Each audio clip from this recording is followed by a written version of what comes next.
হাতে বাঙালি খাবার খেতে হলে আমার দোকানে আসতে হবে। মেয়ে সুস্থ ছিল, মেয়ের প্রতিবাদ করেছি। বাবা হলো অসুস্থ, ওনার সাথে আমার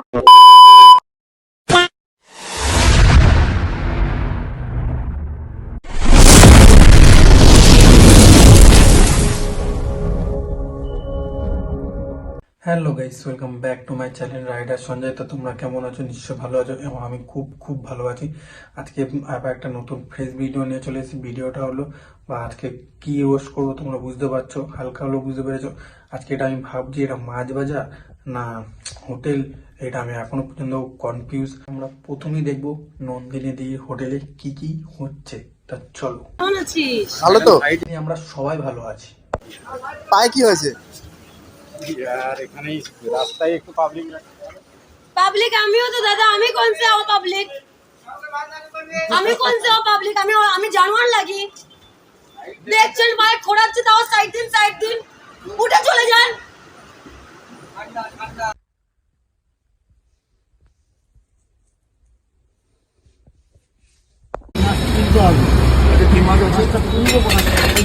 আস্তে আস্তে কাকু তো ধরো ধরো। चले एक काम कर 200 रुपए दे और 50 रुपए काट ओवर एक्टिंग के वजह। আরে দিদি, তোমার কি হলো? মাথা ফাটা, এদিকে আবার একটুখানি নার্ভাস ফিল হচ্ছে, কি কারণ? একদম দেবো। আবার দেখো, আবার কি দেখাবো, আবার কি দেখাবো, সেটাতে আমার এইটা দিদি না। ও দিদি, এই কারণে তোমার নার্ভাস ফিল হচ্ছিল? ভাই রে ভাই, তুমি নাকি এত শিক্ষিত, বাইরে নাকি গেছিলে পড়াশোনা করতে বা ওই কি চাকরি করেছে, তোমার নাকি এই একটা সিনিয়র মানুষের গায়ে উপর হাত দিয়েছো? ছি ছি ছি ছি, এটা আমরা মানতে পারলাম না দিদি। তুমি নাকি স্মার্ট দিদি। থেকে আমাদের মিষ্টি দিদি খুব ভালো এবং ব্যবহারও ভালো। তা চলো ওনার কিছু ভিডিও দেখা যায়। না গো, আমি এই ভাইরাস নিতে চাই না। আমি মিষ্টি মিষ্টি থাকতে চাই। আমার রক্ত একদম খাঁটি রক্ত, আমার রক্ত এরকম থাক। আমি এই ভাইরাস মিশাতে চাই না। মিষ্টিদি রক্তে রক্তে নন্দিনী। আচ্ছা, তোমার নন্দিনীর উপর এত রাগ কেন? আমার ওর পরে রাগ নেই, রাগ ব্যবহারের পরে। তাহলে কি বলছো? তাহলে নন্দিনীর পেছনে তুমি কন্ট্রোভার্সি শুরু করোনি? অবশ্যই করেছি। ব্যবহার খারাপ হলো আমি একা কেন?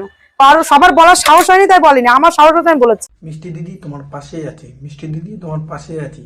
এই তো আমাদের দিদি কত সুন্দর একটা কথা বললো, ব্যবহারের জন্য তার উপর রাগ।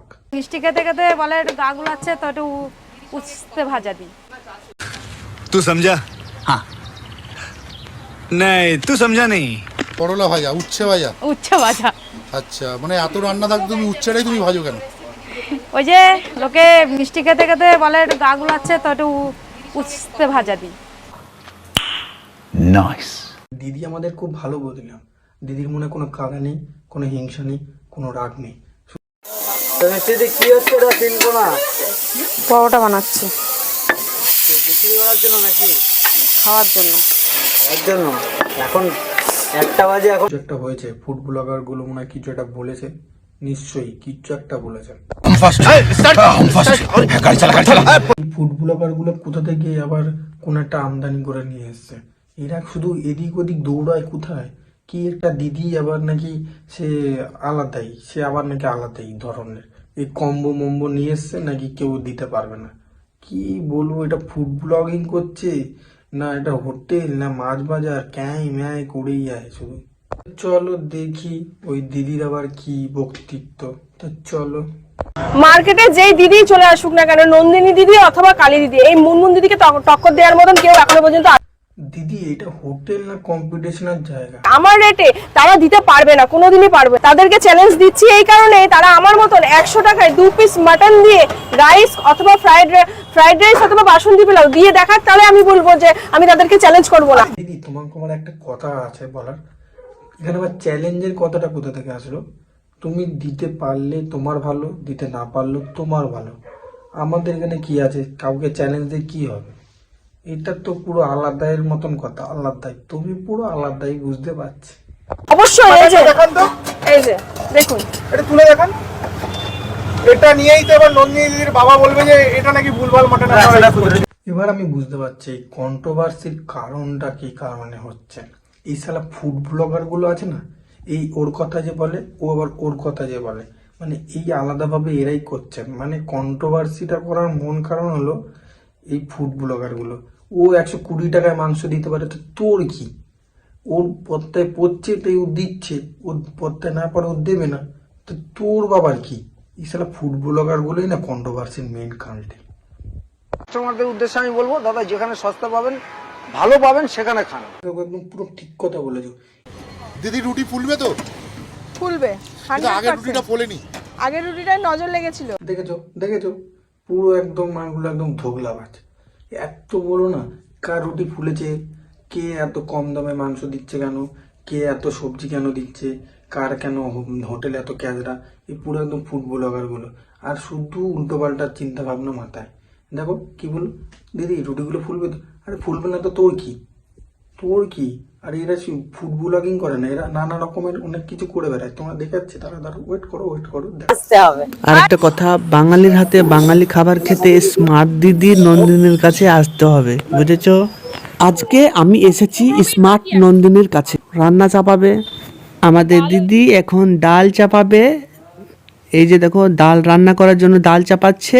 আর নন্দিনীর বাবা ওই যে পাশে দাঁড়িয়ে আছে, লবণ নিয়ে এসে ডালে দিয়ে দিচ্ছে। ঠিক আছে, এটা তো মিথ্যে কথা।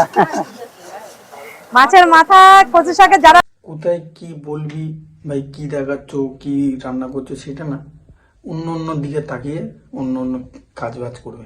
এই ফুড ব্লগার থেকে না একটু দূরে থাকবেন। আর যখন ফুড ব্লগার আসবে তখন শুধু পুরো রান্নার দিকেই ফোকাসটা দিতে, অন্য কোনো জায়গায় না। এরা এরকম ছ্যাঁচড়া হয়, পুরো পাক্কা ছ্যাঁচড়া। কলকাতায় যারা দিদি বসে রয়েছে, চাঁদপাড়ায় যেই সমস্ত দিদি বসে রয়েছে, দেখেছো আমি মিথ্যা কথা বলি না।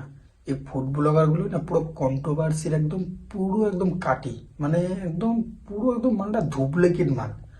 কোনো দিদির নাম আমি এখনো পর্যন্ত শুনিনি যে তারা দিচ্ছে। কালী দিদির নাম আপনি শোনেননি? না। দিদিকে টক্কর দিয়ে এত ভাইরাল। আরে তোরা বলতে কি চাস, সবাই কি নন্দিনী দি, কালী দিদিদের সবাইকে চিনে বেড়াবে? মানে তোরাও ভাই আজ পাগল। মানে এইটুকু নয়, কালী দি একটা জিনিস বলবে, যে দিদি দেখো, দিদি সেজে গুজে আসছে, হয়তো দিদি রান্না করে, লোককে দিয়ে রান্না করে, এরকম হয়তো বলবে কালী দি। সে চুলও বাঁধতে পারে, সে সাজতেও পারে, সে শাড়িও পরতে পারে, সে জিন্সও পরতে পারে, সবকিছুই পরতে পারে।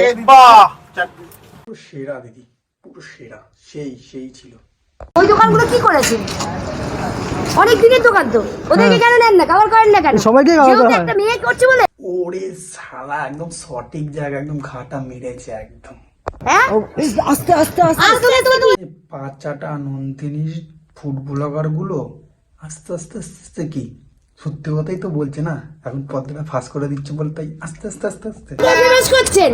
আর এইখানে এত বছর ধরে এরা করে যাচ্ছে, এদের কোনো দাম নেই। একদম ঠিক কথা বলেছে।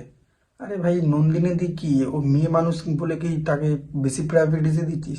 আরে আশেপাশেও তো হোটেল আছে আরো অনেক, ওখানে তো মানে একদম কি বলবো, ওখানে পুরো একদম অফিস কাছারির জায়গা, অনেক অনেক হোটেল আছে, অনেক অনেক ভালো খাবার দাবার দেয়।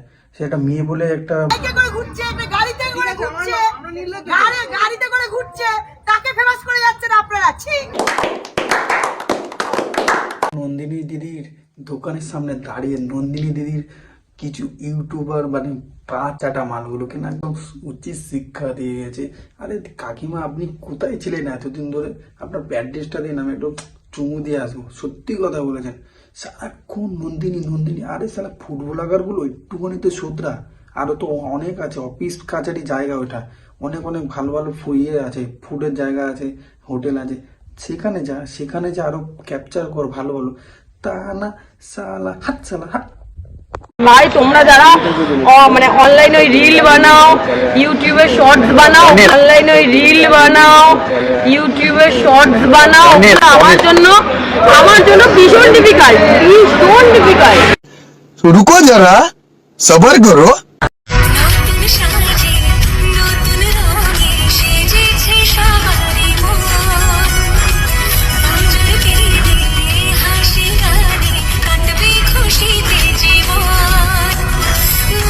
कैसा लगा मेरा मजाक? গাইজ আজকের ভিডিওটা এইটুখানি। ভিডিওটা ভালো লাগলে একটা লাইক করে দেবেন। আর একটা কথা বলবো, মানে কি বলবো আর তাও বলতে ইচ্ছা করছে, তোমরা একটুখানি ফুড ব্লগার থেকে একটু দূরে থাকবে। কেন কি এরা হেভি হারামি হয় আর হেভি ছ্যাঁচড়া হয়। কেন দেখতে পাচ্ছ নন্দিনী দি মিষ্টি দি করে এটা পুরো একদম মাথা চেড়ে খেয়ে নিল। তাই যাই হোক আজকের ভিডিওটা এইটুখানি। তা ভালো লাগলে একটা কমেন্ট করবে, একটা লাইক করে দেবে, পারলে একটু শেয়ার করে দিলে করে দেবে, সেটা তোমাদের উপরে নির্ভর করে। তা আজকের জন্য এইটুখানি, নেক্সট ভিডিওতে আবার দেখা হচ্ছে, ততক্ষণের জন্য বাই, লাভ ইউ বস।